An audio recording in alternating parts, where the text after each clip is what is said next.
سال ہماری زندگی میں یہ دن آتے بھی ہیں یا نہیں، ہم اس سے پہلے ہی نہ دنیا سے چلے جائیں.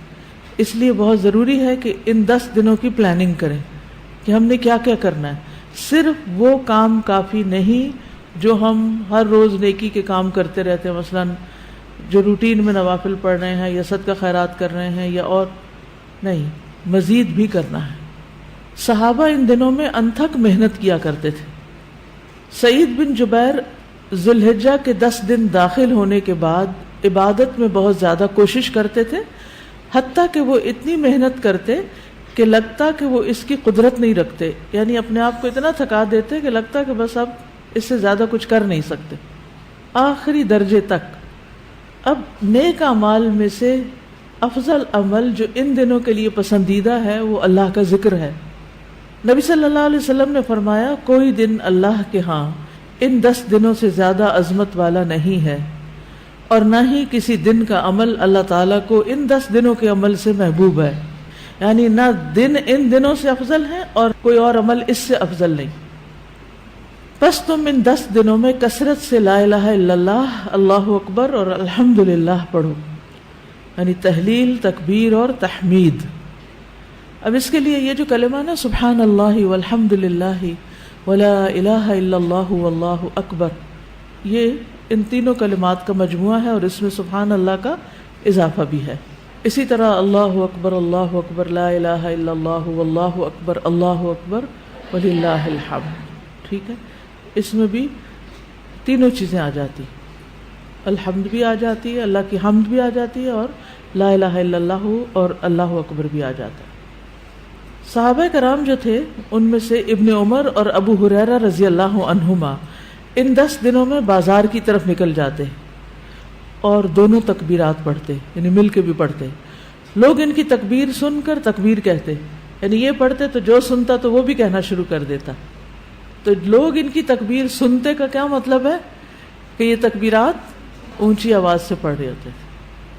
آپ دیکھیں گھروں میں اکثر لوگ گنگناتے رہتے ہیں یا کچھ، تو گھروں میں بھی تکبیرات اونچی آواز سے پڑھیے، چلتے پھرتے اونچی آواز سے پڑھیے تاکہ دوسروں کو یاد آ جائے. اونچی آواز سے پڑھنے کا مقصد اصل میں کیا ہے؟ یاد دہانی، کہ دوسرے لوگ بھی پڑھنا شروع کر دیں. پھر اسی طرح محمد بن علی جو تھے، ان صحیح بخاری میں آتا ہے کہ وہ نفل نمازوں کے بعد بھی تکبیر کہتے تھے. یعنی نفل نماز پڑھ کے، جیسے تہجد کے پڑھے یا چاشت اشراق کے پڑھے یا پھر اس کے علاوہ، تو وہ نفل پڑھ کے بھی تکبیر پڑھتے تھے. اسی طرح عورتیں بھی تکبیرات پڑھتی تھی. ابن عمر منا کے ان دنوں میں نمازوں کے بعد بستر پر، راستے میں اور دن کے تمام ہی حصوں میں تکبیر کہتے، یعنی وہ ہر موقع پہ کہتے. انہوں نے صرف نفل کے لیے خاص نہیں کیا تھا، یہ صرف بازار کے لیے ہی نہیں بلکہ بستر پہ بھی کہتے اور راستے میں بھی اور خیمے میں بھی اور ہر جگہ.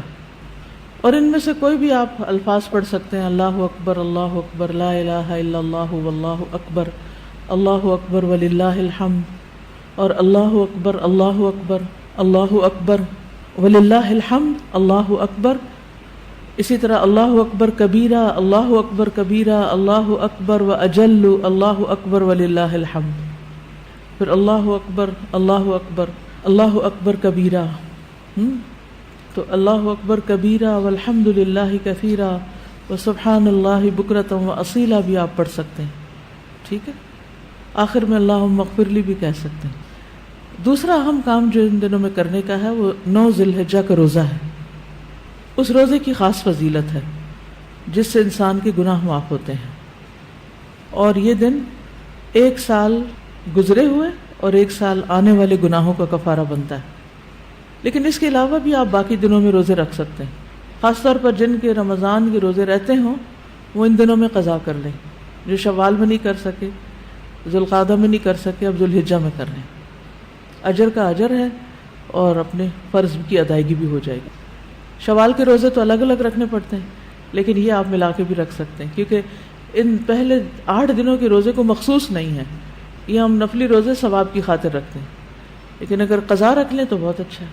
اور ان دنوں کا سب سے افضل عمل قربانی ہے. اقوال میں تسبیحات ہیں، افعال میں قربانی. تو مجھے امید ہے کہ آپ سب نے قربانیوں کا بندوبست کر لیا ہوگا.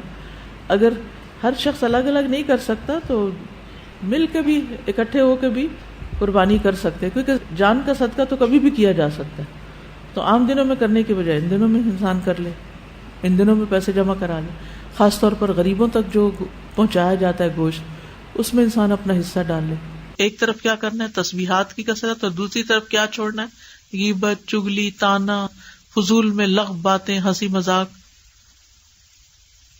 اپنے شر سے دوسروں کو محفوظ رکھنا، اپنی زبان سے دوسروں کو اذیت نہیں دینا، بدگمانی، تجسس، ٹوہ نہیں لگانا، آر نہیں دلانا، نفرت و بغض نہیں کرنا، ظلم نہ کرنا ہے نہ ہونے دینا ہے، کسی کو بے عزت نہیں کرنا، آر دلانا اور تانا دینے والی عادتوں کو چھوڑنا ہے. ٹانٹنگ، وہ جو عادتیں ہوتی ہیں نا، ان کو بھی چھوڑنا ہے. غصہ نافذ کرنے کی طاقت رکھنے کے باوجود اس کو چھوڑ دینا ہے.